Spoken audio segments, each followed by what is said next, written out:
bagamat nagkaroon tayo ng history ng awayan ng Pangulo at pangalawang Pangulo, either nagkaaway sila habang Pangulo na at pangalawang Pangulo yung isa, or hindi sila magkapartido, wika nga, nung sila'y tumakbo. Mahilig tayong bumoto kasi sa split tickets, no? Iba ang presidente, iba ang vice president. Pero ngayon lang, sa buong kasaysayan natin mula nung martial law, na ang Pangulo at ang kanyang mga kaalyado sa politika ay ini-impeach ang Vice President. Lalo na at ang Vice President na ito, aminin natin, ang siyang nagpapanalo sa Pangulong na kasalukuyan. Alam naman nating lahat, pareho naman tayong wika nga political animals, kung hindi sumama si Vice President Sara, si Mayor Inday Sara, kay Bongbong as his Vice Presidential candidate, at tumakbo si Sara na presidente, imposibleng manalo si BBM bilang Pangulo. Pero despite that, ngayon lang sa buong kasaysayan natin na ang mismong Panguluhan ang siyang nagsusulong ng impeachment para ma-disqualify sa susunod na eleksyon ang kanyang Vice President na pinagkakautangan niya ng loob.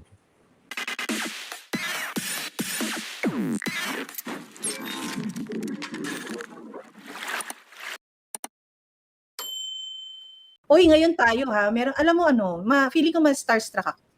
Ikaw? Bakit? Oo. Lo dito sa pagpapaliwanag ng mga kaganapan sa buhay. Pero bago ang lahat, no, although nakikita na natin siya backstage, bumati muna tayo, dito muna tayo sa ano. Meron nagsabi dito, sa kakapanood ko ng third floor, parang gusto ko na mag-abogado, si Phil Dacera. Bakit naman? Push mo yan, Phil. Pero i-push mo yan, no? Kung may tayong ihabla.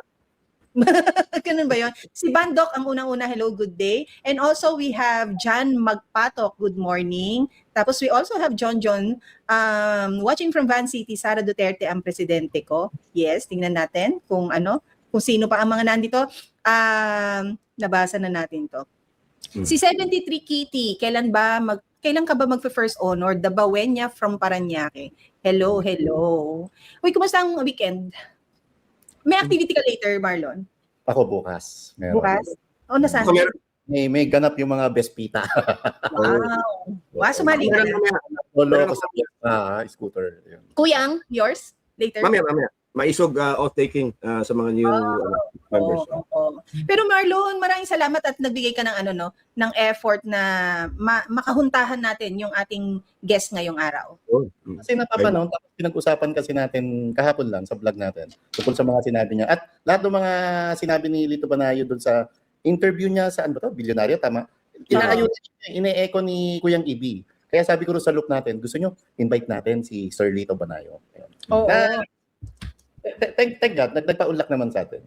Oo, and now since we're saying it, political strategist Mr. Lito Banayo, let's all welcome him. Hello sir, good morning po. Maganda umaga sa iyo, Yusek Pam, Yusek Marlon, at Bay Elmer. Maayong buntag sa atong mga taga-paminaw. Hello, Pam lang po sir. Okay na tayo sa Pam. Boss. Boss, unang-una, hindi ka tumatanda. Muli tayong nagkita para mga 2016 pa, 2019, or sa mga ilang kaganapan, nag-aayelo lang. Ganyan pa rin itsura mo, boss. Ano ang sekreto? Wala akong kaaway Wala masyado stress. Ganun po ba ang energy na natatanggap ng political strategist na profession na the good thing about it is you have both sides as friends? Yeah, in fairness, no, alam mo, sa 7 naging presidente natin mula nung diktadurya, 4 ang kasali ako doon sa winning team at 3 yung naman kandidato kong natalo. No? So medyo malawak-lawak ang experience ko sa mga presidential campaigns. Hanggang ngayon, ginagawa nyo pa rin yung ganyang profession. Is it something that you will later on say na magre-retire na ako dito? Or hanggang ilang presidente pa ang gusto natin na matulungan sa mga estratehiyang meron tayo? Alam mo, Yusek Pam, yung politika is a fever in the blood, tawag nga, no? Na parang nabubuhayan ka ng loob, maski na retired ka na, nabubuhayan ka ng loob tuwing malapit na eleksyon. At naghahanap ka na naman ng kung sino ang wika nga itutulungan dahil naniniwala kang makabubuti ito para sa ating bansa. That's so nice to hear. Yes, Marlon, you have something to ask? Kasi tinitingnan ko yung profile mo, Sir Lito. tumulong ka kay dating President Cory Aquino, kay Joseph Erap Estrada, of course, kay Senator Ping Lacson, kay Pinoy, kay PRRD at saka kay Isko Moreno. Wala yata sa listahan mo ang isang Gloria Macapagal Arroyo. Wala. Kasi nga, nakiping Lacson ako noon. Alam mo naman, magkaaway sila nung panahong yon. No. Okay. Yes, Sir Lito, no? Elmer here. Sir, 7 presidente, no? Sa ngayon ba may nakikita kang pagkakaiba doon sa 7 presidente na ika nga dumaan sa ikang Lito Banayo decades ago? Ngayon, kumpara sa politika na nandito na tayo sa ating bansa ngayon, is there anything na comes out na malaking diferensya? Maraming pagkakaiba no? Yung kasalukuyan nating Pangulo at yung mga nauna sa kanya. Pero I will just zero in on one aspect. No? Bagamat nagkaroon tayo ng history ng awayan ng Pangulo at pangalawang Pangulo, either nagkaaway sila habang Pangulo na at pangalawang Pangulo yung isa, or hindi sila magkapartido, wika nga, nung sila'y tumakbo. Mahilig tayong bumoto kasi sa split tickets, no? Ibang presidente, ibang vice president. Pero ngayon lang, sa buong kasaysayan natin mula nung martial law, na ang Pangulo at ang kanyang mga kaalyado sa politika ay ini-impeach ang Vice President. Lalo na at ang Vice President na ito, aminin natin, ang siyang nagpapanalo sa Pangulong na kasalukuyan. Alam naman nating lahat, pareho naman tayong wikang political animals, kung hindi sumama si Vice President Sara, si Mayor Inday Sara, kay Bongbong as his Vice Presidential candidate, at tumakbo si Sara na presidente, imposibleng manalo si BBM bilang Pangulo. Pero despite that, ngayon lang sa buong kasaysayan natin na ang mismong Panguluhan ang siyang nagsusulong ng impeachment para ma-disqualify sa susunod na eleksyon ang kanyang Vice President na pinagkakautangan niya ng loob. At what do you think is the reason for that, Sir Lito? Okay, there are many possible reasons, no? But kung minsan naiisip ko, parang like father, like son, parang deja vu. Ayaw nang umalis sa pwesto. Parang bang gustong natikman na yung kapangyarihan ng maging Pangulo ng Pilipinas, gustong sila na lang, no?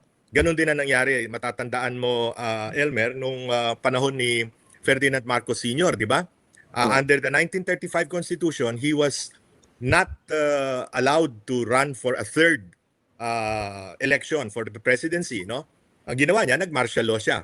Now, before that, nagtawag siya ng Constitutional Convention, and even before the convention was able to finish its job, nag-declare siya ng martial law, and for the next 14 years or so, more than a dozen years, he ruled as dictator.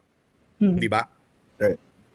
Sir, dito, doon bang sa kasaysayan ng Marcos Sr., meron bang mga pagkakataon na natag siya bilang ingrato, walang utang na loob? Yung tipong ay yung mga dati niyang kasama sa politika, yung mga tumulong sa kanya ay tinalikuran ng isang Marcos Sr. noong nakapwesto na siya sa Malacanang. Yun ang pagkakaibang malaki. Hindi ginawa yun ng dating Pangulong Marcos. No? He was very loyal to his supporters and to his friends, and even to political enemies na hindi naman na pagkatapos ng eleksyon ay inakit niyang sumama sa kanyang team as president. No? Hindi, wika nga yung utang na loob as a very important ingredient in our character as a people ay hindi tinalikuran ni Presidente Ferdinand Marcos Sr. Can we say na wala po niyan si President Marcos ngayon, yung utang na loob?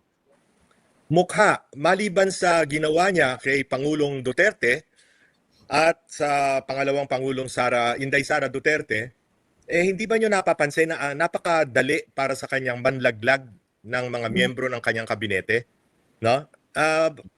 Basta na lang, wala na kayong trabaho. Di ba? Kung isa, wala naman kayong kasalanan, wala naman kayong ginawang masama, wala naman kayong corruption case or anything. Pero basta na lang kayo nilalaglag at humahanap ng iba. No? Of course, that is presidential prerogative. Pero parang hindi ganyan ang mga nagdaang Pangulo natin. Anong dahilan? Ano nakikita niyong dahilan? Well, hindi ako malapit kay Bongbong para malaman ko anong dahilan, Marlon, no? I really don't know. Ugali yan eh. Ito na lang, Sir Lito. Do you really think it's Bongbong Marcos who is running the country? Well, wika ko nga if it is somebody else running the country, then maybe it is the president himself who should either resign or be impeached. Because sa kanya pinagkatiwala ng taong bayan ang napakahalagang posisyon ng Pangulo ng ating bansa. Kung hindi siya nagpapatakbo at mga shadows ang nagpapatakbo, wala siyang karapatang manatili sa pwesto. Ano take mo po, Sir Lito, dun sa mga sabi-sabi, sa mga napag-uusapan na nakikialam mismo sa mandato bilang presidente sa mandato ni Bongbong Marcos, ang asawa niya na si Liza Araneta Marcos? Well, marami tayong naririnig na ganyan. Pero remember also na yung kanyang ama, kako nga kung minsan like father, like son, si First Lady Imelda rin nakikialam sa pamamahala ng ating bansa, di ba? To the point that she even became a cabinet member herself. Right. Pero, Okay. yeah, go ahead, Pam. No, gusto ko lang pong dito sa mga recent events na nangyayari kasi you mentioned kanina po of the many presidents na natulungan ninyo, you were not with GMA because you were with Senator Ping Lacson. Yes. Yeah, now Senator Ping Lacson. Sir Lito, can you help us make sense out of the events na nag-unfold ngayon sa Senate? If you are, does that mean you're a staunch ally of Sen Ping Lacson, you say? Can we Well, ganito yan, noong 2001, nung bumagsak or rather na-depose ng EDSA 2, si Pangulong Erap, at ako naman ang umuupo ng Presidential Advisor on Political Affairs, one week or so, mga first week of February yun kinausap ako ni Ping Lacson at ni dating Cavite Governor Ayong Maliksi na kung pwedeng i-handle ang campaign ni ano pa tawag natin doon, resigned PNP Chief Panfilo Lacson na gustong tumakbo senador. At pumayag naman ako at yun na naging basehan ng aming political relationship. Later on, noong 2004, tumakbo siyang Pangulo ng ating bansa in a multi-cornered fight. Ako rin ang tumulong sa kanya noon. Tumulong din ako noon sa kanyang kampanya. I was both assistant campaign manager to then Congressman Ronnie Zamora, who was our campaign manager, and I was the spokesman of that campaign. Okay, with the leadership change na meron po tayo sa Senate ngayon, and then things happened na merong barilan, merong tinatawag na siege, merong under attack ang Senate. Is the Senate better under the leadership of Soto Lacson or is it better now under Alan Peter Cayetano and Loren Legarda? And why is everything happening? Why would people call it staged? Well, unang-una, hindi katakataka yung mga leadership changes sa Senado. That has always been happening in our history, whether pre-martial law or post-martial law, no? And because dadalwamput-apat lang sila, na lahat naman ay sabihin na natin mga nationally elected officials, ang tingin nila sa bawat isa, meron silang karapatang maging Senate President, no? So laging nangyayari yan, no? Ever since. Ang pagkakaiba lang nito ay yun ngang pagsipot ni Senator Bato de la Rosa na hindi inaasahan ng kabila. Dumating si Bato de la Rosa and he cast the 13th vote to elect Alan Peter Cayetano and therefore depose Tito Soto as President of the Senate, no? Naging very kasi nga biglaan at syempre nagkaroon ng lipatan mula sa isang kampo papunta doon sa kabilang kampo. Hindi naging maganda ang kinahinatnan ng mga relationships. Sinunda naman nitong alam mo Pam, ngayon lang ako nakakita ng ganito. Napaka high-handed na mga gawain ng executive department. First, yung NBI sinugod si Bato sa Senado, no, na wala namang warrant of arrest na pinakita. At ang may dala-dala ng warrant of arrest, isang ordinary citizen, si dating Senador Sonny Trillanes. Ngayon, pati si Marcoleta na senador, kinakasuhan ng ombudsman natin ng plunder. Ganun din si, matagal na rin nating narinig ito, si Senator Jinggoy Estrada. Malinaw na they're trying all efforts, all means, fair or foul, no? Para makialam sa dapat ay independent Senate, no? Ayan na nangyayari. Masyadong toxic ang politika natin, no, sa panahong ito. Which brings me to my next question, Sir Lito, no? From your own experience, no? 7 presidente from the way the Senate looks right now sa kanilang mga political alignments, and it needs 16 to actually convict VP Sara sa isang impeachment trial, what are the chances of conviction and acquittal sa tingin mo dito ngayon sa current format ng Senado or current alignments nila? Well, impeachment has both a legal and a political aspect. No? Looking at it from the political aspect, parang napakahirap na makonvict ni Vice President Inday Sara sapagkat ayon sa ating konstitusyon, 16 na boto ang kinakailangan para siya makonvict. The threshold for conviction is quite high. At nakikita natin right now, 13 ang mayoriya na sabihin na nating pro-Sara at 11 lamang yung minoriya na hindi rin naman lahat doon ay anti-Sara. No? So parang napakahirap from a political standpoint. Again, from a political standpoint, anim o 7 sa current senators will face re-election in 2028. At pag ikaw ay tumatakbong senador, maliban na lang siguro kung super popular ka, pareho ni Robin Padilla o ni Raffy Tulfo, at hindi mo makuha ang boto ng Mindanao at ng Central Visayas, na base sa lahat ng mga survey ay solidly Duterte country, mahirap kang manalo, mahirap kang ma-re-elect na senador. So on those two political reasons, no, parang pag yun ang inisip ng ating mga senator judges, hindi nila i-convict si Inday Sara. But the legal and to a certain extent moral aspect of this is one, tingnan muna natin yung mga charges, no, leveled by the House against the Vice President. Ito bang mga ito ay totoo o itong mga ito ay dinikta rin ng politika at will not stand the scrutiny in a fair trial? At pangalawa, so yan, depende na sa kung galing ng prosecution versus galing ng defense ni Inday Sara. Pero pangalawa, at sa akin, mas mahalaga, the Senate, if 16 senators to convict, will have to overturn the mandate of the electorate, which is the sovereign will of the people. More than 32 million Filipinos from all walks of life elected her as Vice President. The highest number of votes ever in our entire history for the Vice Presidency. Para bang, sino ako, kung ako man ay senador, kung tayo ay mga senador at judges, sino tayo para i-overturn, baliwalain yung mandatong binigay, no, ng sovereign will of the electorate, no? Bakit 2 years from now naman meron ng halalan eh? Bakit hindi ipaubaya, no, yung desisyon or yung paghatol kay VP Sara sa electorate na siya rin naman naghalal sa kanya? Matatandaan ninyo na noong 2014, katakot-takot na mga graft, even plunder accusations were leveled against then Vice President Jojo Binay. Diba? Sa Senado rin yan. Si Trillanes, si Pimentel at si Cayetano ang naging taga-usig niya. Pero meron ba nag-file ng impeachment against Jojo Binay on the basis of those charges? Na kung tutuusin mo, mas well-founded kaysa doon sa mga charges na ngayon ay inile-level against Inday Sara. Wala. Diba? Wala. Bakit ngayon? Talagang malinaw na malinaw kasi kung talagang kung gagamitin mo iyong isipan, malinaw na malinaw, gusto lang nilang i-disqualify si Inday Sara from the presidency in 2028, no? Kasi nakita nila ang lakas ng Duterte brand, no? Nakita nilang napakahirap matalo, no? So, in a very unfair situation, disqualify her from the race. Yun ang kanilang malinaw na malinaw yung motibo di ba?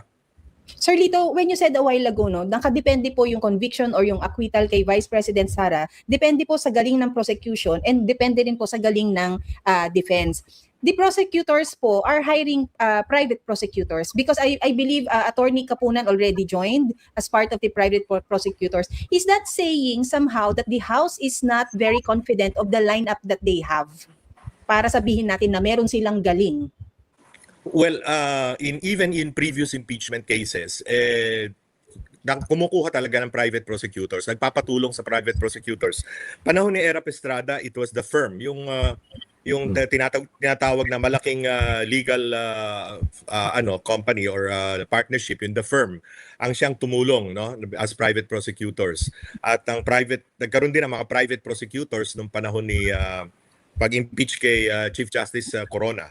So I do not want to judge the qualities of the House prosecution team. Meron namang mga nagkaroon ng magandang trial experience sa kanila. Si Chel Jokno, naging dean pa yan ng College of Law ng LaSalle.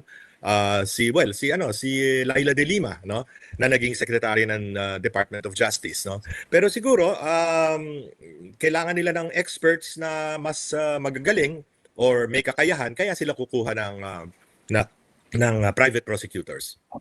Sa mga... Sir, Go ahead, Marlon. Si Marlon muna. Sir Lito, nabanggit nyo kanina yung hayagang pakikialam ng Executive Department doon sa kaguluhan sa Senado. Sa tingin nyo, tungkol lang ba ito sa impeachment o tungkol ito sa inaabangang flood control scandal hearing ng Blue Ribbon Committee? Well, naging pivotal talaga itong flood control scandal sa ating politika dahil ngayon lang tayo nakarinig ng ganito kalaking iskandalo sa graft and corruption, no, ng ating bansa. Ang pinag-uusapan natin over 3 years ay trilyong piso, 1.4 trillion pesos in taxpayer money. So nakahihindik, at lalo na nung nakita ng taong bayan kung parang yung limpak-limpak na salapi, bilyong-bilyong nasa lamesa, no, ng mga district engineer at ng mga kakawani niya. Talagang it shocked the nation, no. So nagkaroon ngayon ng flood control investigations, no, in the Senate. At ang isa sa kinasasama ng loob, batay sa aking narinig naman, ng mga senador ay kung bakit noong si Senador Ping Lacson ang chairman ng Blue Ribbon Committee, ay bakit parang ang lahat ng ebidensya ay siniro-in lang against kapwa senador. In this case, Chis Escudero, Joel Villanueva, Jingo Estrada. Yung mga tinuturong mastermind na hindi naman katakatakang maging mastermind, no, ay hindi tinatawag sa hearings ng Senado. So yun ay palagay ko isa sa mga naging dahilan kung bakit yung minority ay masama ang loob, at isa sa dahilan kung bakit ginawa nila itong pagpalit ng liderato ng Senado. Actually, Ayun, go ahead. inamin nyo naman, sorry Kuya Gibi, sundan ko lang. Inamin nyo naman na nagkasama kayo ni Senator Ping Lacson at kahit paano natulungan nyo rin siya sa kanyang political career. Sa tingin nyo, saan nanggagaling o bakit nagkakaganito ang isang Senator Ping Lacson na alam naman natin yung advocacy niya nung nakaraan patungkol sa graft and corruption ay matindi, solid at talagang wala makaka-question. Pero bakit ngayon sa usapin ng flood control scandal mukhang lumambot siya? Ano tingin nyo ang dahilan, Sir Lito? Well, alam mo Marlon, bagamat na-associate nga ako kay Senador Ping Lacson, napakahirap basahin ng disposisyon at ng karakter ni Ping Lacson, ano. Kung basa atypical na politiko yan eh. He's not the typical politician, ano, na kung patutusin mo, halos kukonti ang kaibigan, ilan ang kaibigan, at miski mismo sa amin, maraming sikreto, wika nga, no, na hindi siya naglalahad ng kanyang saloobin basta, no. So hindi ko maintindihan. Ako mismo, no, at marami sa amin, hindi lang ako. Marami sa mga dating staff niya, dating mga supporters niya, ang naguguluhan ng isip at nagtatanong, lalo na sa akin pa nagtatanong, bakit daw ganyan si Ping Lacson ngayon, si Senador Ping Lacson. At ako naman, wala akong maibigay na dahilan eh. Hindi ko rin alam kung bakit, no. To be very honest with you. Sir Lito, let's go past the impeachment, no? And let's Yes, just Elmer. assume that VP Sara will be acquitted, no? At sabi nga nila, what doesn't kill you makes you stronger, and it seems no na yung kabila ay wala talagang credible opponent, no, against the Vice President doon sa 2028 elections. I'm very interested, no? Kasi nung interview mo sa bilyonaryo ba yon? You exposed na may nag-meeting at yung may proposal for a constituent assembly para walang election in 2028. Kinumpirma din ito sa isang interview ni Senator Amy Marcos. Would you happen to, again, narrate to us ano ba talaga yung nangyari as per your information? Okay, Elmer, no. Noong bago magkaroon ng palitan ng Senate President o palitan ng leadership ng Senado, That was a Monday, no? May 13, if I'm not mistaken. May 11, I filed a column sa Manila Standard. Ang title ay The Plot, no? Kung saan inilahad ko yung isiniwalat sa akin tungkol sa CONAS or pag-convene ng Constituent Assembly upang baguhin ang ating konstitusyon. This was revealed to me and 9 other people on Thursday, the previous Thursday. Ano ba petsa yung 14. Ha? May Mga 14 po. Hindi. The previous week. May 10, May 9. 7. Ha? 7 po. The previous Thursday, oo. Noon, ano. At out of the blue yun kinuwento niya na sa VIP lounge ng Soler, no? Soler Casino Hotel, ay nandoon si Senate President Tito Soto kasama ang kanyang secretary si Mark Mendoza, dating Congressman Mark Mendoza, at si Speaker Bogie Laurel, kasama naman ang isa sa kanyang mga deputy speakers na si Attorney Ferdinand yata yun, no? Hernandez, taga South Cotabato. At ang tinatalakay, yung pinag-uusapan ay yung pag-convene nga ng Kongreso into a Constituent Assembly to amend or revise the Constitution. Ang binanggit sa amin ay magkakaroon daw or ang isa daw sa mga panukala ay magkaroon ng term extension para sa kasalukuyang re-electionist na mga senador, 12 yan, at sa lahat ng mga congressmen. Term extension kasi gagawin nilang regional ang eleksyon ng Senado. Right now, we elect our senators nationwide. Gagawin daw regional at the ratio of either 2 per region, which means 2 times 18, 36, or 3 per region, which means 54 members of the Senate. So, to transition into that, i-extend na lamang yung term nitong 12 senador na either graduating or kailangan nang mai-re-elect sa 2028, no? Yun ang sinabi, no?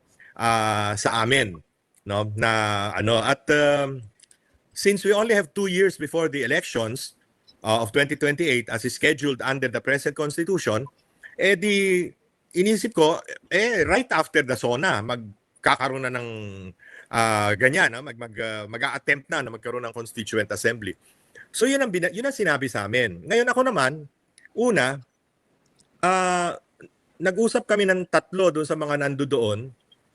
Pagkatapos nun, at ang usapan namin, bakit isiniwalat yan sa atin? No? Na hindi naman namin tinetake up. Wala naman kami kamuang-muang o ka-idea na magkakaroon ng CONAS, no? Akala namin tulog na yung posibilidad na yan matapos yung pirma iniskatel sa Senado, di ba? So ang isip namin, considering na alam nung nagsiwalat na ako ay sumusulat ng column, hindi ito off the record, no? Hindi ito confidential. Kasi 10 kami at isa pa alam niyang manunulat ako at kuminsan i-interview ako. So syempre, parang kayo, mga journalist kayo, scoop mo yun di ba? Yes, So, isiniwalat, hindi ko naman isinulat as a news item, sinulat ko sa aking column na lumabas nung May 13. Wala rin akong ka-idea na mayroon palang ugong sa Senado na magpapalit ng leadership, no? Nagkataon lang na May 13. And then after that, I was interviewed by your former colleague, Pam and Marlon, si Trixie, no? Secretary Trixie Angeles, no? Sa Bilyonaryo, tungkol doon sa column ko. At doon nga siniwalat yung mga detalyang sinasabi ko rin sa inyo ngayon. Ngayon, hindi ko alam kung si Senator Amy Marcos, una, tinanong ako ni Senator Amy patapos mabasa yung column ko. No? I mean, she was able, siguro yung staff niya, pinabasa yung column ko. So tumawag sa akin si Senator Amy at tinatanong kung ano yun. No? So sinabi ko exactly the same thing, the same story that I'm telling you now. At tinanong niya, sino yung nagsabi sa'yo? Sabi ko, hindi ko pwedeng sabihin yan. No?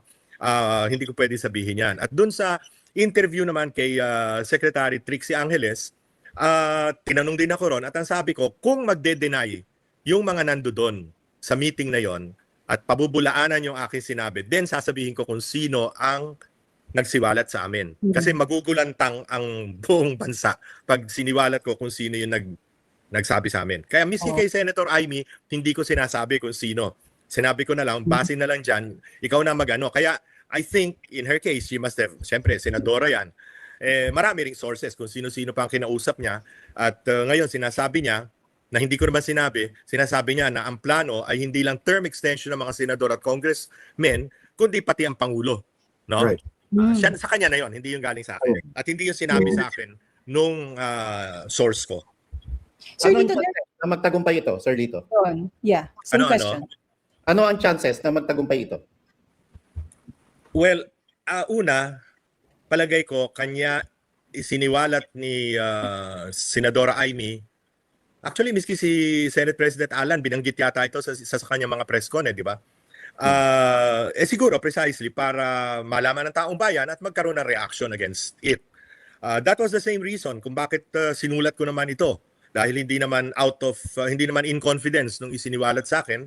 At I had the interpretation na kaya sinabi sa amin, tandaan nyo, 10 kaming nakinig nun, sinabi sa amin at kaharap ako na manunulat ako, sinabi sa amin, dahil yung mismong nagsiwalat sa amin, hindi gustong mangyari itong CONAS na pinaplano ng liderato ng 2 kamara.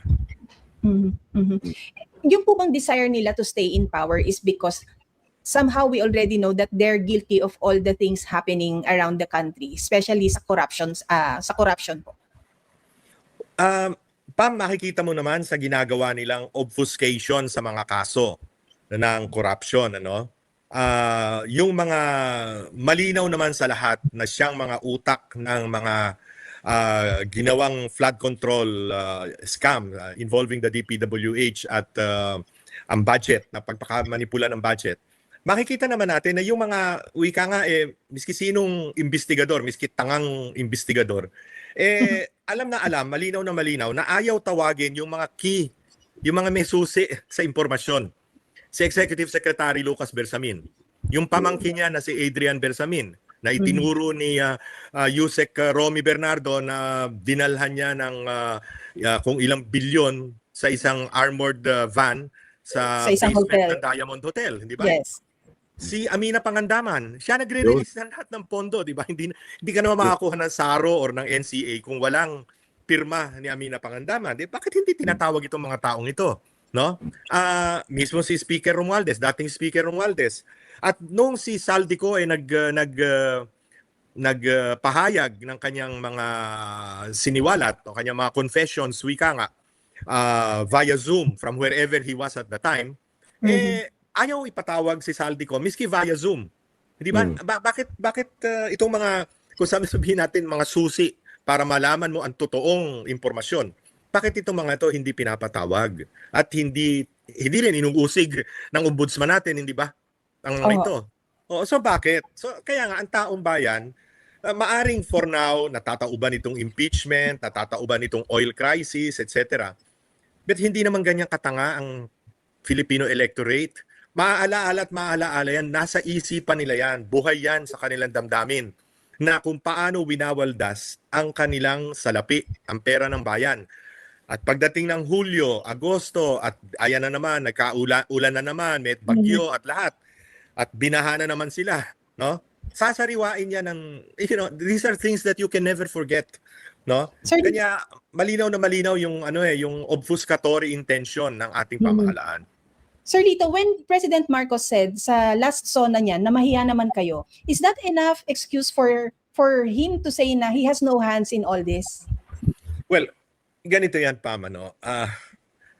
To be kind, maaring sabihin mong naloko siya o naisahan siya ng mga nakapalibot sa kanya. That is the kindest accusation you can make of the president. And also the Pero, saddest, I think, Sir Lito. Ha? Also, it's the kindest and I think the saddest. Kasi can you imagine a president na naiisahan? Oo nga.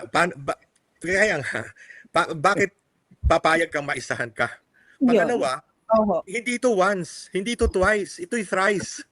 2023, 2024, 2025 budgets. Di ba? Ano, hindi ka ba nagbabasa ng budget na pinipirmahan mo? Di ba? Magagaling naman yung economic managers mo, hindi ba? Nung araw, nandiyan si Ben Jokno, di ba? Nandiyan si RC Balisacan. They're the ones who compose the DBCC, yung Budget Coordinating Committee, no? Hindi pa nila nakikita yung nakakarimarim na mag-transfer ng funds from important foreign assisted projects and from PhilHealth and PDIC to unprogrammed appropriations in order to give way to pork barrel where the graft, the corruption is mind-boggling. Alam mo, sanay naman tayo sa Kongreso, alam naman natin na karamihan dyan kumikita. Pero kung 5%, 10%, nasanay na tayo doon, ngayon na naririnig natin, 25, 35%. At nauuna pa, hindi pa nagagawa yung proyekto, andyan na, binayaran na, at nagbibilihan ng proyekto. Paano ka namang hindi mai-scandalize ng ganyang klaseng kasamaan? So, naniniwala, Kuyang Ibi. Ito, ibang topic kasi si Sir Lito is a trained economist, no? Ito hindi na siguro nalalaman ng iba sa ating mga kababayan na isang ekonomista po si Sir Lito Banayo. Sir Lito, alam ko in the 90s, no, isa sa nagpanalo kay Bill Clinton noon, kahit very popular ang Bush noon campaign. Yung ekonomiya at sinabi nga nakalimutan ko yung pangalan, it's the economy stupid, no? Stupid. Ngayon po, ano po ang nakikita ninyo? Ang dami na pong mga think tanks, mga ekonomistang nagsasabi na we are almost in a stagflation, we are almost in an economic collapse. Do you think that yung tsansa ng ating ekonomiya na babangon with all these scandals going on and all that's happening in the Senate, especially with the impeachment trial, ay meron pa tayong titingnan na Pilipinas in 2027 or even 2028? Elmer, thank you for that question. No? To put it very bluntly, and pardon the language, we are in deep shit. The economy is in deep shit. No? Why am I saying this? In fairness to then President Benigno Aquino, the third, ang ekonomiya natin ay tumaas when he was our president. No? Yun ay dahil sa perception na malinis ang pamahalaan. No? Dumami ang foreign investments dito sa ating bansa. Patuloy ito at in fact dumami pa nung first 3 years ni Pangulong Duterte, no? Our investment levels, foreign investments, direct investments went up. Our GDP was growing by 7.2%. Kaya lang nagka-COVID. Minalas tayo at nagkaroon ng COVID. So syempre, sarado, lockdown ng economy, walang kinikita ang pamahalaan dahil walang taxes. Paano ka magkukolekta ng taxes? Sarado mga negosyo. So because of that, lumaki ang ating utang. Umutang si Presidente Duterte para matustusan ang pangangailangan ng taong bayan. Yan ang minana ni Pangulong Marcos. Di sana naging maayos na ang paggamit ng resources ng pamahalaan. What we have witnessed instead is ito nga, imbis na mga big ticket infrastructure projects that would help develop the economy and would provide employment to the many, ang nangyari, napunta lamang sa pagwawalda sa pork barrel ng ating mga congressmen at senador. No? So, ang nangyari ngayon, walang kumpiyansa ang foreign community, ang investment community sa Pilipinas. At mas nagkukumpiyansa sila sa Indonesia, sa Vietnam, sa ibang bansa dito sa Southeast Asia. At nung araw, tatandaan ko, nung National Food Authority Administrator ako, at ako ang nagiging representative ng ating bansa pagka may mga food conferences elsewhere, tinatawag namin nun sa ASEAN na ang pinaka mahihirap na economies ay yung tinatawag naming VLMC, Vietnam, Laos, Myanmar, Cambodia. Pero ngayon, pagka nag-ASEAN meetings, tayo na yung pumalit dun sa V. Tayo, PLMC na ngayon, yung 6 parts of ASEAN. And give it another 5 years, matatalo na tayo ng Cambodia. Cambodia, yeah. At the rate we are going. Tapos, ang ating utang ngayon ay nasa sa 18.5 trillion pesos. No? And because our fiscal deficit continues to grow, which means mas malaki ang ating inaangkat kesa sa ating ina-export, so mababa ang ating income, nalulugi pa tayo dyan sa trade, ang mangyayari, lalaki ng lalaki yung ating fiscal deficit at ng ating pangungutang kasi kailangan mong tustusan ng budget. No? So, I would say na maswerte na tayo kung by 2028, pag assuming natapos ang administrasyon ni Pangulong Bongbong Marcos, we are looking at 21.5 to 22 trillion in debt, in indebtedness. And our GDP, which recently went down to 2.8%, expectation ko itong second quarter. Kasi itong second quarter talagang tumama ng todo-todo yung oil crisis eh.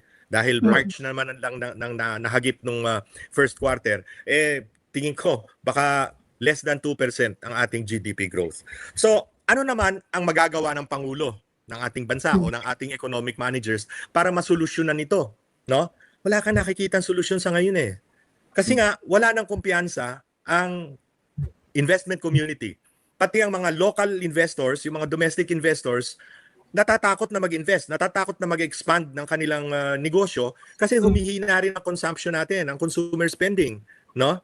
Ang inaasahan na lang natin, BPO na unti din, lumiliit din yung mundo ng ating BPO industry at yung ating OFWs na dahil sa sigalot sa Middle East, baka mabawasan pa yung kita ng OFWs natin at in sense, bababa din yung yung revenues na pinadadala sa atin ng ating mga OFWs.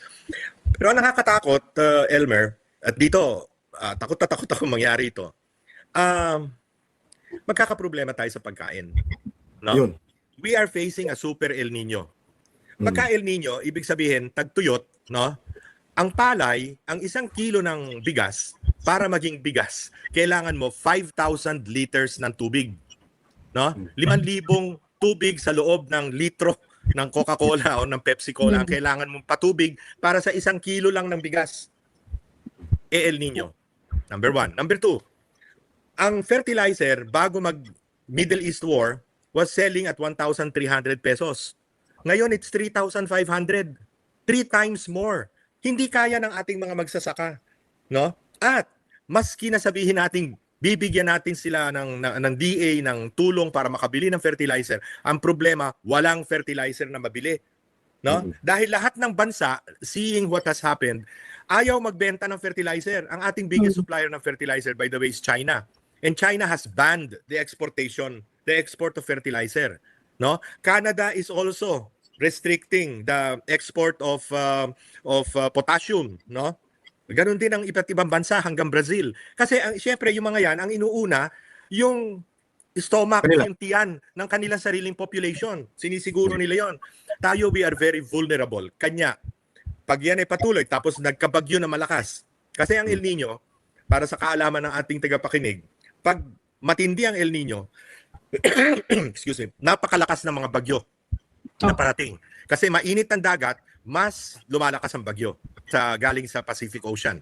So pagka tinamaan na naman tayo ng mga malalakas na bagyo pagdating ng Setyembre, Oktubre, no? Baka sa Disyembre pumipila tayong lahat sa bigas. No? So, yang politics of the stomach, alam na alam ninyo ito kasi puro kayo nag-master's degree, no? Yung politics of the stomach, sabi nga ni Erap, no? Maliitin man natin ang kakayahan ni Erap, tamang-tama yung sinabi niya no na hungry stomach knows no law. Yan ang nakakatakot. Kasi pag gutom ang tao, hindi kaya ng kanilang maliit na kinikita na maitawid sa gutom ang kanilang mga anak. Nakawan yan left and right. No? Peace and order will deteriorate so fast. No? Yan ang nakakatakot. At imbisa ng itong mga impeachment, itong mga politika, itong mga paninira sa kapwa, ang inaatupag natin, sana ang intindihin natin ay ano ba ang pantawid gutom na kayang ibigay pa ng pamahalaan sa ating mga mamamayan. Totoo. Sir Lito, can you say that the problem surrounding the Marcos administration is a political strategist or a PR nightmare na pwedeng tawagin? May solusyon pa ba para mabago ang imahe niya? Or para may magawa pa siya para sa bansa in the remaining 2 years that he has? Alam niyo ito no? The best PR, the best communications, no, the best messaging can never change the truth, no? Pag masama ang gobyerno, ano man ang gawin mong pampapogi, mahirap mong baguhin. Ngayon nga lang, alam natin lahat ito. Ilan na ba naging PCO? Ilan na ba? 6, 5. 6? No? Oo, 'di ba? Palit ng palit, no? Oo. Hindi mo naman masabi na ang mga PCO ang may problema, 'di ba? Magagaling din naman yung mga nagdaang PCO, no? Give or take 1 or 2, no? Pero bakit ganito? Walang magawa. On top of that, I know from sources, from reputable sources, that they have hired foreign experts. Yes. No? They have hired 2 Americans already, no? One from Romania, who's an expert in data analytics, no? Pero talon-talo yun ni Elmer pagdating sa data analytics. Romania, ha? At merong isang Swiss citizen. Tumutulong daw. Pero wala eh. Kasi ano man ang gawin mo, kung wala ka namang nagagawang tamang direksyon sa pamamahala ng ating ekonomiya at ng ating governance, wala mangyayari. No, it's not just a communications problem. It's a substantial problem of misgovernance. Ayun. Kaya sa lito, no, dagdag ko lang sa sinabi ni Pam, no? I think we still have, I think, around 9 cabinet secretaries na hindi pa na-confirm ng commission on appointments. Just barely 2 years into the end of the presidency of Bongbong Marcos. Have you seen this amount or this many na hindi na-confirm? Never in the past. At ang masasabi ko rin, failure din ito ng leadership ng Commission on Appointments. The chairman of which is the Senate President. Di ba? Bakit ka papayag na hindi ma-confirm? Realistically, at lahat naman tayo na naiintindihan ng gobyerno, paano ka pipirma ng kontrata kung hindi ka confirmed? Yes. Di ba? The next government can question all the deals, no? Because you're only acting. Di ba? Paano ka magfa-fire ng mga underlings mo? Paano ka magre-reorganize? No? Kukwestiyonin yan sa Civil Service Commission. Dahil acting ka lang eh. Di ba? So, hindi ko maintindihan. No? Bakit hindi, sabi nila, hindi raw sinasubmit sa Commission on Appointments. Bakit hindi sinasubmit sa Commission on Appointments yung mga bona fides nitong mga cabinet secretaries? Di ba? At CA yan nagpa-follow up din doon sa PMS. Sir Dito. CA nga nagpa-follow up sa PMS. Bakit ilang, di ba, halimbawa, si Vince Dizon, September pa napunta sa DPWH from DOTR. Hindi naman siguro makakaproblema si Vince dahil na-confirm na siya as DOTR. O bakit hindi sinasubmit? Hindi ba sa CA? Si Ralph Recto na dating Department of Finance Secretary, ngayon Executive Secretary, o bakit hindi sinusumite sa Commission on Appointments? At bakit hindi nag-iingay ang Commission on Appointments tungkol dito? This is an anomalous situation, Elmer. Wow. Sa dito, yung mga ganitong klaseng problema, ngayong si Senator Alan Peter Cayetano na ang Senate President, sa tingin mo, ma-address na ito? Dapat. Dapat, no? Siya magiging chairman ngayon ng Commission on Appointments, no? So dapat usigin niya or rather singilin niya ang palasyo tungkol dito. Ngayong bago na yung Blue Ribbon Committee Chair, sa katauhan naman ng kapatid ni SP Alan, si Senator Pia, anong dapat natin asahan sa kanya? Well, in fairness kay Senator Pia, she has already handled that post in the past, no? Naging Blue Ribbon Chairman na siya. Pangalawa, abogada naman siya. Lilima lang kasi abogado natin sa Senado eh. Di ba? Natatandaan ko the first time I voted, I was able to vote 1969 yata yun. O 1971, I'm sorry, 1971. Halos lahat ng senador abogado eh. At mga magagaling na abogado, hindi kung sino-sino lang, no? Hindi yung basta nakapasa lang sa bar, puro mga top-notchers. Ngayon lilima lang ang ating abogado sa Senado. Pero si Senator Pia can handle the Blue Ribbon Committee very well. At palagay ko, tutulong sa kanya si Senator Marcoleta, baka gawing Vice Chairman si Senator Marcoleta ng Blue Ribbon Committee, no? So palagay ko, malalabas ng katotohanan sa maraming mga issues na bumabagabag sa atin. Sa tingin mo, Sir Lito, sa katauhan ni Senator Pia, magpapapressure sa Palasyo ng Malacanang? At sa tingin mo, sa mga susunod na araw, may patatawag na yung 18 sundalo at iba pang mga resource person na binanggit mo kanina, tulad yung mga dating cabinet officials? Sana naman, no? At ang isa pang siguro dapat nating asahan dito sa nangyayaring sigalot sa Senado ay dahil sa napakadaming araw-araw na attempt at pressure na natatanggap ng ating mga senador upang baguhin muli ang liderato ng Senado dahil ayaw nila sa nangyari. Nabulaga sila nitong coup na to, itong pagpalit kay Tito Soto. Lalong maninindigan yung 13, no? At miski mawala si Senator Bato dahil nagtatago o hindi natin malaman kung nasaan, no? Yung 12 na yan ay kung paano hindi na mabubuwag basta yan, yung 12 yan. Mamaninindigan na yan, no? Kaya palagay ko, mahihirapan ang minoriya ngayon na baliktarin na muli ang liderato ng Senado. Sir Lito, last from my end, no, mayroon na po ba tayong matatawag na solidong achievement or masasabing legacy ng Marcos administration? Ngayong he is in his last 2 years sa sa term. Wala eh. Okay, next question. In fairness, I'm being kilala nyo naman ako, no? Hindi naman ako, wika nga, sa ngayon, ang ating political world ay divided into the DDS, the diehard Duterte supporters. Maganda naman yung salitang supporters, supporter ka. At yung diehard Duterte haters. No? Yung basta walang ginawang tama si Duterte at yung mga Duterte dapat mawala na yan sa ating bansa, no? Yan ang mga mantra nitong mga DDH. I would not consider myself a DDS. Although I helped very greatly in the making of the presidency of Rodrigo Duterte. Ako nga yung nagkatang isip nung tapang at malasakit, no, para sa kanya, no? Pero at naniniwala ako na napakaganda ng legacy na naipamana ni Presidente Duterte na sana'y mas maganda pa kung hindi nagkaroon ng COVID, no, nagkaroon ng pandemya. Totoo. No? Pero dito sa kasalukuyang administrasyon na ito, umasa ako, no, bagamat ang sinuportahan ko ay si Isko Moreno. Umasa ako na nung tapos na ang eleksyon, total nagsama yung Marcos at Duterte at hinalal ng napaka-overwhelming na mandate. Talagang gaganda na ang ating bansa, no? Pero wala eh. Kauumpisa pa lamang, puro intriga na ang nangyari, puro politika na, no? At walang direksyon ka nakikita.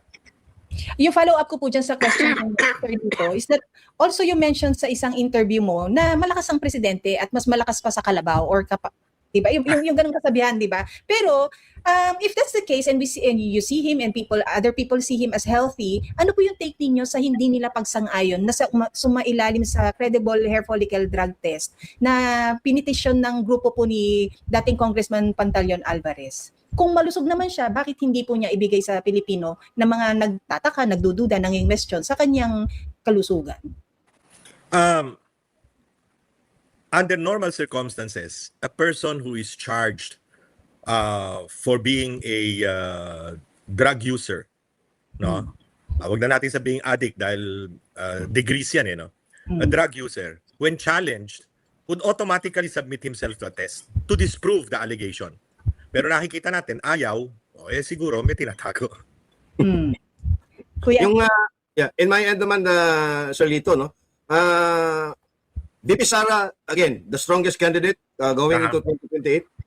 Who do you see in the opposition at sa mga pinklawan or sa loyalista na credible candidate? Or is there a possibility na mag-unify yung dalawang kampo na dekada na ang hidwaan just to put up a common candidate against the Vice President in 2028? Yun ang dahilan, Elmer, kung bakit pilit nilang gustong tanggalin sa equation, sa political equation si Inday Sara.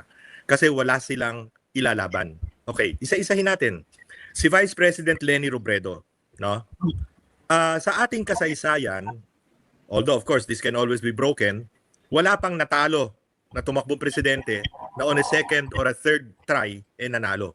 Of course, there can always be a first time. Pangalawa, no? Si Vice President Leni Robredo, nagsabi na tahasan na doon na lang muna siya sa Naga. No, she has an obligation to her constituents na kahahalal lang sa kanya. At batay naman sa nakita nating ugali ni Vice President, ni Mayor Leni Robredo ng Naga, mukhang paninindigan niya yung kanyang sinabi. No? Maliban na lang siguro kung talagang ma-impeach o ma-convict si Inday Sara. No? Yon, ibang usapan yon.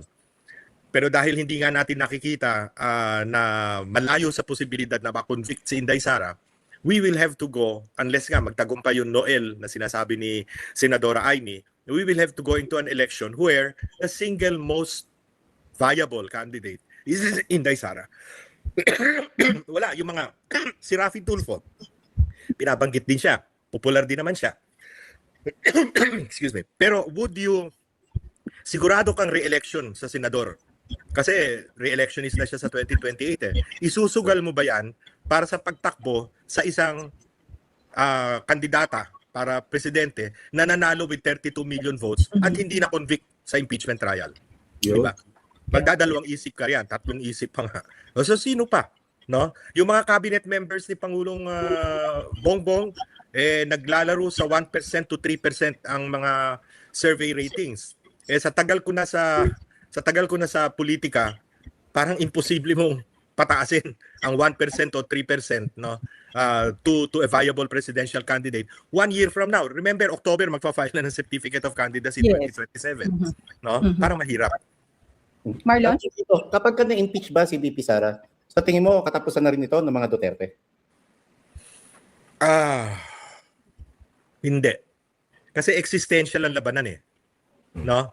Existential yan eh. Parang malinaw na malinaw sa pananaw ng mga Duterte na gusto silang burahin sa mapa. No? At tingin ko si Mayor Baste ay he may step up to the plate kung sakaling ma-convict si Inday Sara. And alam mo, sa magkakapatid na Duterte, di naman ako malapit sa pamilya nila.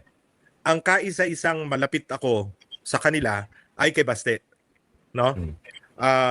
Kaibigan ko yan si Baste, no? Dahil alam mo, kami taga-Butuan eh, no? Bisaya So- di ka, sir. Bisaya. Actually ganito, Technicolor yung origins ko, no. Ang nanay ko taga Malolos, Bulacan, ang tatay ko taga San Pablo, Laguna. Pero nung pang ako grade 6, lumikas kami papuntang Butuan dahil nagtrabaho ang tatay ko sa Pacific Wallboard. Yung gumagawa nung lawanit nung araw. Yeah, Lawanit No? Plywood, yes. Oo, so yun, napapunta na kami sa Butuan mula noon. Kaya naging Bisaya na ako, Elber. Natuto. Mm. Marlon? Last question na lang, Sir Lito, kasi marami rin nagtatanong sa akin. Sa tingin mo bilang matagal ng political strategies at sa takbo ng politika ngayon, ano mas inaabangan ng tao na pagdinig sa Senado? Yung impeachment trial o yung flood control scandal? Ay, flood control scandal. Kasi miski numero na lang ang pag-usapan natin no. Assuming na sinisita natin si Vice President Sara for 112.5 million in confidential funds sa OVP at 500 million in the Department of Education. How does that compare to billions and billions sa bawat kongresista? Right. Yung mga umuusik sa kanyang congressman at congresswomen, ang 25 to 35% ng kanilang mga pork barrel sa flood control, farm to market at iba-iba pa, bilyon ang halaga, no? So sa sabihin na nating simple-mindedness ng electorate, paano mo i-compare, no? Yung CIF, na kung tutuusin mo, magkano ba CIF ng presidente? 6 billion, no? Billion. 7 billion, di ba? Ang mga tao, wag nating gawing tanga ang taong bayan, no? Simple arithmetic na iintindihan naman 'yan, no? Right. May i-compare nila 'yan eh. At saka, look, Elmer, pilay mga nangamatay kadtong naglunop diha sa Cebu. Tino? Di ba? Pilit ko. Oh. Ang dami. Sa Cebu, Pilit ka sa tinatakpan eh. Bacolod, sa Negros, di ba? Pilay mga nangamatay. Bisan dire sa Bulacan, sa Manila, sa Metro Manila, no? Meron ba namatay dahil sa confidential funds ni Sara? Hindi. Meron mga komunista. Yun ang ibig ko sabihin, hindi ba? Yan pag eleksyon na at yung mga issues na yan ay nailahad sa taong bayan, maiintindihan yan. Hindi naman tanga ang electorate natin. Okay, naniniwala ako at alam natin yan. Yung boto para mayor, vice mayor, congressman, yung mga local officials, no? Kuminsan nabibili yan, no? In fact, yung unang pamimili ng boto nangyari yan sa Butuan, no? Way back before martial law, no? Yung yan nabibili yung mga pwesto na yan. Dami ng pera, guns, goons and gold. Pero kaya hindi mo makukumbinsi ang taong bayan na tayo'y maging parliamentary system ay dahil sacred sa bawat Pilipino ang maihalal ang kursunada niya maging presidente ng bansa, no? Yung presidency, hindi yan nabibili ang boto, no? Yan ay kursunada. Maaring pumayag ang botante na iboto si mayor ganito, no? Pero sarili niyang desisyon kung sino ang magiging presidente. Hindi yan nadadala ng suporta, no, ng mayoralty or congressional candidate, hindi ba? Tingnan niyo ang ating kasaysayan. Yeah, agree. Wow. Sir Lito, and to everyone, no, let's hear it from someone who actually makes sense. From Sir Lito Banayo. Sir Lito, your message to the DDS and the DDH before we end. sa DDS, no, wag naman sasama ang kalooban, ano. Sa DDS, imbis na ang mensahe ay nababasa natin sa mga social media, through social media karinitan, dahil hindi naman inaano ng DDS, hindi naman pinapatulan ng DDS ng traditional media, no? Yung huwag nating masyadong iangat yung mensahe na pag sisara ang presidente, kawawa kayo. Yung bang politics of vengeance? Huwag yun. No? Ang dapat nating i-highlight, simple, was your life better when Duterte was president as against now that Marcos is the president? It's as simple as that. It's the politics of the stomach. No? Ang mga, alam mo, kahapon, guest namin si Leandro Leviste, Congressman Leviste, doon sa Plaridel, yung forum, Plaridel Forum. Samahang Plaridel.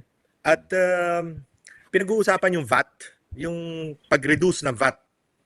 At ang lagi sinasabi ng ating economic managers ay kaya hindi pwedeng tanggalin ng VAT kasi dapat targeted ang tulong at targeted sa mga mahihirap. Ang sinabi ko kay Congressman Leviste, ilan ba sa mga mayayaman at middle class ang benepisyuhan ng pagbawas ng VAT? Ilan lang? Siguro 1% nung A, 2% nung B income levels. Pero ang karamihan na nahihirapan dito sa kasalukuyan, hindi lamang yung poorest of the poor, hindi lamang yung D2 at saka yung E income levels, ay yung middle class. Pareho natin. Di ba? Entitled na nga ho tayo sa AI. Yung working middle class na yung kinikita ay hindi sapat para maka-cope up with inflation. No? Yung nakikita mo, yung savings mo pababa ng pababa, withdraw ka ng withdraw sa bangko kasi yung pumapasok sa'yo ay maliit kontra sa pinagtataas ng presyo.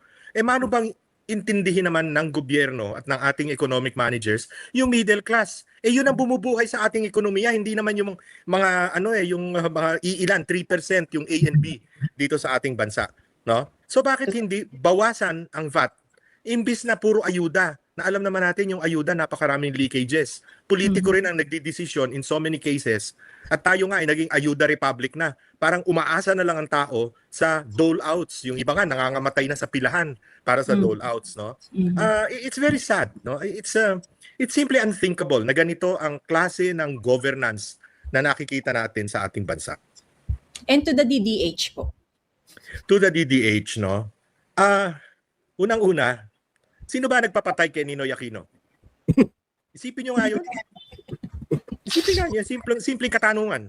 Kasi kaya ako napasok sa politika dahil nakilala ko si Ninoy Aquino doon sa Boston. No? Nung pabalik na ako ng Pilipinas, sinabi sa akin ni Ninoy na, oy, tumulong ka na lang sa na-conscientize ako ni Ninoy at sabi niya, tumulong ka. At inassign ako kay Doy Laurel na eventually nga, after a year, naging ninong ko pa sa kasal. No? Kaya ako napapasok sa politika, no? Simple question. Pangalawang tanong din sa mga DDH. Kaya niyo bang sikmurain yung mga nangyayaring kahirapan ng ating mga kababayan, no? May kasalanan ba nito si Inday Sara? Kasalanan ba ni Inday Sara na tumataas ang lahat ng presyo ng bilihin, no? Sino may kasalanan yan? Hindi ba ang responsable sa pamamahala ng bansa ay si Presidente Bongbong Marcos? Tapos papayag kayo, makikiapid kayo sa kanila, no? Dahil lamang ayaw ninyo sa mga Duterte, o hindi lang ayaw, dahil hate ninyo ang mga Duterte. Hindi ba tayong mga Kristiyano tayo, at miski naman mga Muslim na kapatid natin, hindi ba we are supposed to forgive, di ba? Hindi, hatred is anathema to any religion. Tayong mga Pilipino, sa kultura ba natin, gustong-gusto natin yung hate? Isn't hate one of the worst adjectives in words in our vocabulary? Di ba? No? Mag-isip-isip naman kayo, mga DDH. Wow. Maraming salamat Sir Lito sa iyong sa iyong malaman na mga pahayag ngayong araw na ito. Marami kaming natutunan and we're very grateful na sumampa po kayo dito at nag-guest sa amin. Salamat po sa inyo. Salamat din at yung mga katulad kong pa-retire na o retired na nabubuhayan ng loob pagka nakakausap ang mga katulad ninyo. Maraming salamat po Sir Lito. Dagang salamat Sir Lito. Salamat, Elmer. Sana po maulit. Salamat po. Thank you. Bye. Okay. Thank you po. Thank you, Boss Lito. O, di Yan, ba? wow. Grabe, di ba? Alam mo pa, Totoo Marlon, yun. no? Achieve. Ako, talagang goosebumps ako kasi ito si Lito Banayo noon. Nakikita ko lang sa TV. Nakikita ko lang sa mga interview, binabasa ko lang yung mga columns niya. Talagang napakalaki ng respeto ko sa taong yan because, yung ginagawa ko in my own chair noon hanggang ngayon ay parang, a small world of what Lito Banayo did, no? Then and now. So, at Actually, wow, ang galing talaga. Kuyang dati pinanonood lang din kita kina Joey. Tapos ngayon, kaibigan ka na namin. Siguro na. Pero yung kay Uy, Lito Banayo, Marlon, salamat sa'yo, ha? Salamat, Marlon, ha? alam mo naman ako, mga kaututan dila ako, kuya ibig. Wow. Oh, grabe si Marlon. No? Sir Lito, maraming salamat. At hindi kasi actually tama yun eh. He is someone who can be just in between. Na alam mo yung kabilang tenga niya binging-bingin na sa DDS, yung kabilang tenga niya binging-bingin na sa DDH. Pero siya, meron din siyang sariling pinaglalaban, pinaninindigan. Pero fair and square yung kanyang mga payo, yung kanyang mga opinion. So, sa mensahe sa DDS, yon, sana isa puso natin yung ganun eh, because this is already coming from a political strategist, ha? Yeah. Diba? Oo, Pero ang hindi ko malimutan din pa yung sinabi niya na nagmura pa nga halos eh. Our economy is in deep shit. yes. Kasi economista si Lito Banayo eh. Economista yan. That's why he knows the numbers, computing probabilities. That's why he's a very effective political analyst and strategist. Precisely because he's an economist. Yes, and then of course, no, balikan din natin yung tanong na meron na bang solidong achievement at legacy ang matatawag ang administrasyong Marcos? For someone again who makes sense na ang taba-taba ng utang for a while nagka-cricket sound moment na wala eh. Walang na, di ba? Wala kahit naman tayo, di ba, kahit sabihin natin, sige tayo, patas ha, fair. Hindi ka DDS, hindi ka DDH. Marlon, anong legacy ang masasabi mong iiwanan ni Bongbong Marcos? Bangag, legacy. TB, may naiisip ka na? Wala nga eh. Ilang ulit ko bang sasabihin na wala talaga akong nakikita. Kaya nga hindi ko yan binoto eh. In 2022, di ba? Yun. Pero sana guys, no, nagkaroon tayo ng ako na-enjoy ko. Sobrang na-enjoy. Pero yung kaba ko, gusto ko pang kasi ang daming I need to pick his brain. May dapat daw, may part 2 pa eh. Oh, dapat. Oh. marami pang issues na pwede pa nating mapaupo. Di ba? Ngayon talaga siningit natin lahat because kung tayo nga na nasasamhid sa haba ng oras, ano pa yung guest din, di ba? So, pero two important takes din doon, Pam, sa sinabi ni Sir Lito, no? Number one, next to impossible, malayo na ma-convict at mapatalsik si BP Sara in an impeachment trial. Number two, hanggang ngayon, wala pang credible candidate against the Vice President. Ayun, totoo yun. Sabi ni Patatutini, lagay meron. Ako yung kay Senting, kasi alam ko naging malapit sila magkaibigan. Napati siya. At sinabi niya rin, namin niya rin, na marami sila mga kaibigan na nagtataka rin kung ba't nagkaganon Senator Ping. Tapos syempre, yung pag na-impeach si BP Sara, meron pang Bastido Duterte. Yon, maganda rin yon, no? And yon, sana nagustuhan po ninyo ang ating weekend episode ngayon with our guest, dear Sir Lito Banayo. Maraming salamat po, sir, no? So tulungan niyo po kami na ito ay ma-share sa iba ninyong mga kasamahan not because it's TFS, but because also sa mga sinabi na malalaman at may sense na political takes ni Sir Lito Banayo sa mga kaganapan. Tsaka kung yung mga nanonood dito, no, na may kakayahan na i-splice yung mga video na yon at to create small reels, no, or shorter reels, no, of about 1 or 2 minutes, pwede niyo po, no, na i-splice ang mga video at sound bites ni Sir Lito Banayo para ma-share niyo rin, no. Ako wala talaga akong oras at kakayahan na gumawa ng ganun eh. So kayo na po. So Yon. Kaya later sa activity ninyo, good luck sa inyo at mag-iingat. Kumusta naman ang weather sa Cebu? Nag-uulan o matindi ang init? Actually, umulan eh. When we were doing the interview, umulan. Dito sa akin pa mainit ha. At syempre bago tayo magpaalam, mainit na pagbati rin. Syempre dun sa tall, dark, handsome, and generous. Oy, kailan ka ba? Birthday niya ngayon. Eli Saludar. Birthday niya. Happy birthday, Sir Eli. Sana makaupo ka din minsan dahil ikaw dinededma mo na kami. Bati-bati, ito naman. Wala naman nag-aaway, no? But Sir Eli, we look forward to having you dito sa programa para maka-collaborate ka. Anything else, guys, for your message this weekend? Okay na tayo? Okay. Yun, maraming salamat. Rodriguez will be in Korea, right? Ano yan? Sorry? Attorney Vic Rodriguez is in Korea right now, South Korea? We're not yet sure, but I believe merong Filipino community na organize for him, no? And para sa mga updates sa mga balita dito sa bansang Pilipinas, Okay. no? And bukas Yun. naman yung launching ng Rage Coalition sa Davao City. Tama? Bukas o ngayon? Ngayon yata. Ngayon ba? Ngayon ba or bukas? Ngayon yata. Ang alam ko ngayon. Oh. okay. Rage launch sa Davao naman for the Mindanao region, no? Maraming salamat sa ating lahat.